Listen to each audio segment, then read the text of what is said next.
said Chris Briscoe, a revenue protection officer with TransPennine Express. "Listen." It was the middle of the night on 17 May 2011, and in Chris's semi-detached house in Rotherham, nothing should have been stirring.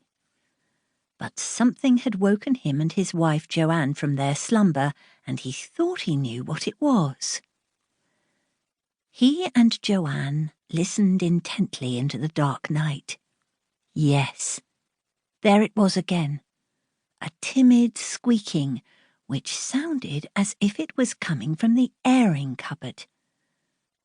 Chris threw back the duvet and tiptoed down the landing, rubbing his hands across his bearded face to shake himself awake. Though it should have been shut tight, he could see that the airing cupboard door was standing ajar, and as he edged closer could hear the multitude of tiny squeaking noises growing louder as he approached. He gently eased the door open a bit wider and looked down. And there, at the bottom of the cupboard, spread luxuriously across the Briscoes' best Egyptian cotton towels, like a film star in a perfume advert, was his 11-month-old black and white cat, Lexi.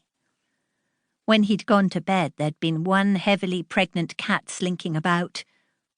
Now, as he peered down at the wriggling shapes surrounding her, he counted 5 minuscule kittens and 1 very happy cat. Lexi was an affectionate pet, the only cat Chris had ever known who'd licked him, and she'd become even more so during her pregnancy. While she'd been carrying the kittens, she'd barely moved 5 feet away from Chris.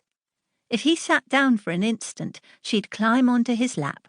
If he got into bed, a moment later he'd feel the warm, solid weight of her as she snuggled down on top of him. He'd known her time was near, so he'd got a special flocked cat bed for her and tucked both that and an old blanket away, somewhere private, so that she could give birth in peace and comfort when she felt ready to do so. Lexi, however, had clearly had other plans. Thus, the little family currently sprawled out on the softest, most expensive towels known to man.